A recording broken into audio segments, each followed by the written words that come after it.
The amateur believes he must first overcome his fear, then he can do his work.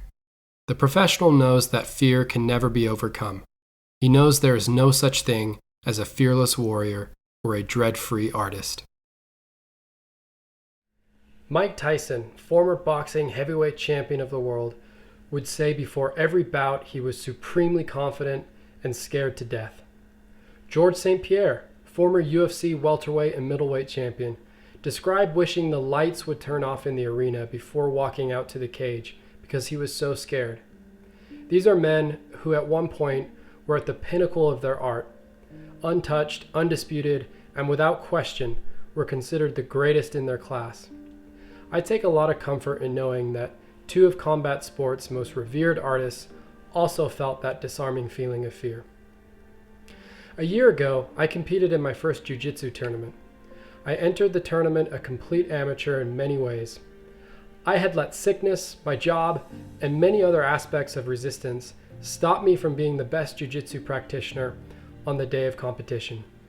They were all excuses, driven by self-sabotage. The following is footage from that tournament. I ran through my first opponent, securing a submission, got my hand raised, and then proceeded to be handled by my next four opponents. I got a draw in my second match despite being overpowered and outmaneuvered by a very strong opponent. But then I lost my last three by tap out. I was underprepared and underconditioned. I felt my muscles fatigued to the point of exhaustion halfway through the second match, with three still to go. I couldn't even make a fist after the second match because my hands and fingers were so tired from over-gripping and overstraining my muscles, a common attribute of the amateur jiu-jitsu player. I was physically beaten. Fatigue truly made a coward of me.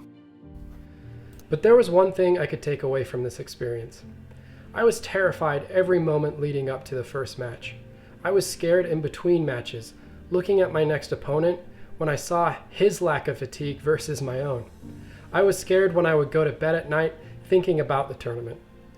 But once that day came and I finished my last match, I walked out of the building to my car and thought, I showed up, I competed, and I didn't let myself down. I worked with the fear versus trying to suppress it or let it stop me from competing in the first place. Despite the result, I was still content I had managed at least this. So to round it back to Pressfield's point, you may never overcome fear. Many career entertainers, musicians, artists said that even after a 40-plus year career, that before performances, they would be vomiting from fear. The fear is always going to be there. The pro negotiates that territory without letting it defeat him.